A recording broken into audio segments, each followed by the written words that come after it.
What's up, y'all? So today's another edition of Warrior Wisdom Wednesday, and what I normally try to do with it is I'll look at stuff from the week prior leading up to that Wednesday and pick something that really stands out to me and kind of study it a little bit and share it with you guys.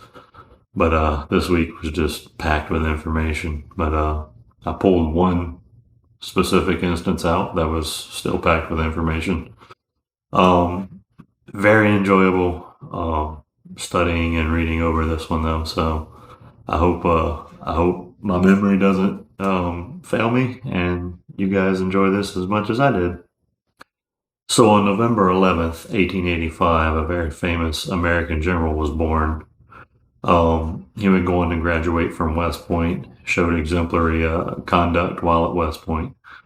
Turns out that would be kind of against the grain for what his military career would be like. He kind of showed a propensity for being willing to bend a few rules.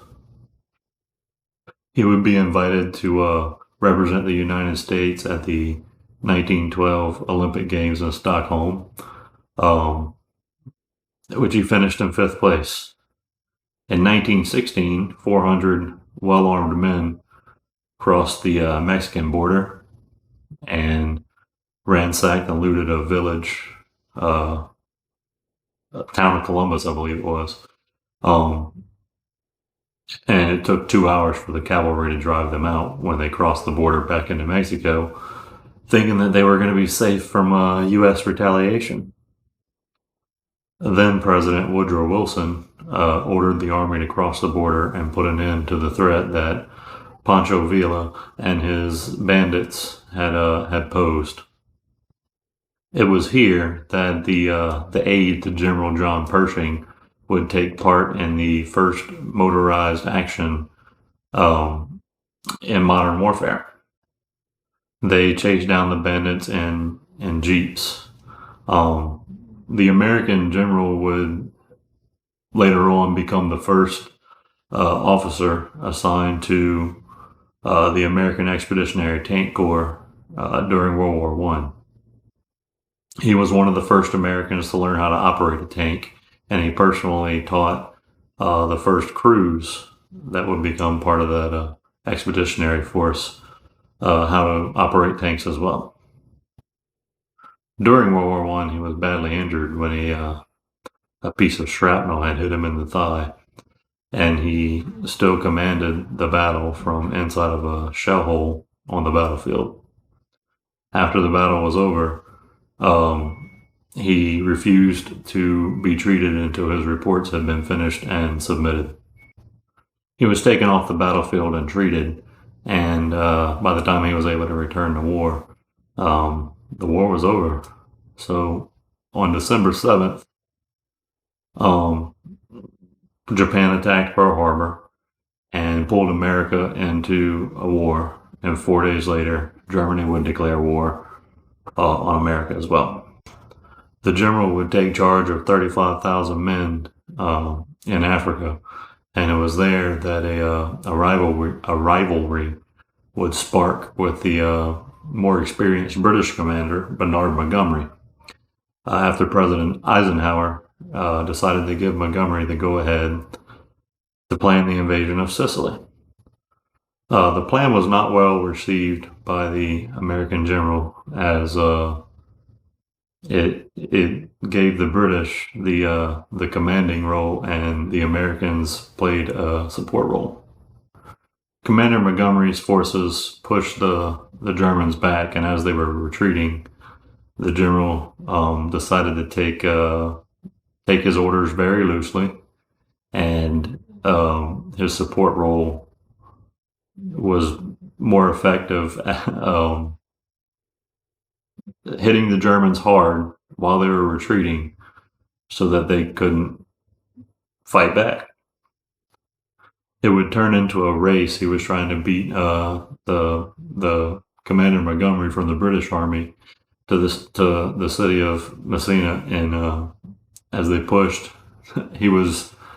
they say he was driven by personal ambition and a desire to prove that the American armies were the best armies on the planet.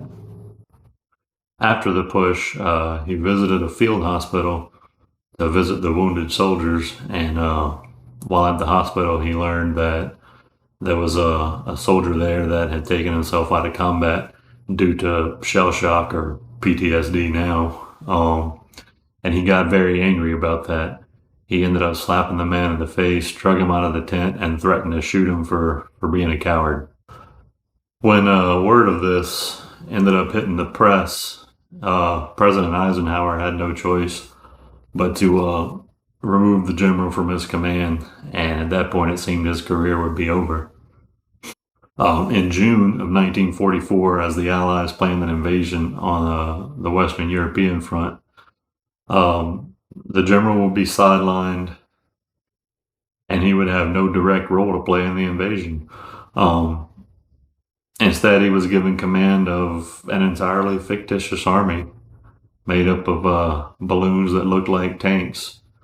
And the plan was to make up an army of fictitious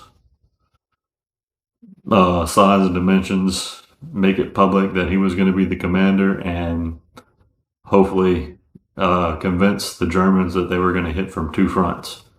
And it worked. It worked great. The German allies were split on two fronts. They couldn't handle the invasion as effectively as they wished, and for that reason, they were able to take over the beaches at Normandy. His long history of being a formidable opponent and possibly the best offensive general employed by the U.S. military at the time, helped win that victory, even though he was not there.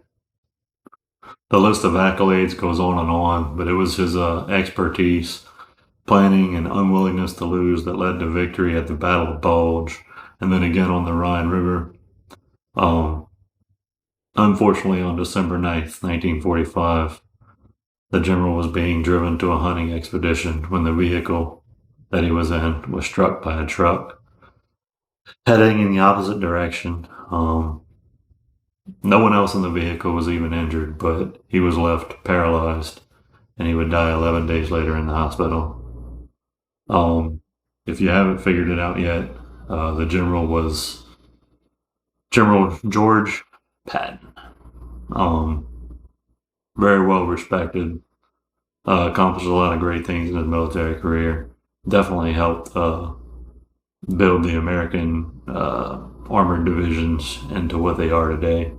And anyways, that's it for today's episode of Warrior Wisdom Wednesday. Like I said, I apologize. It's going to be extremely long, but hope you guys made it to the end. And I'll see y'all really soon. Thank you.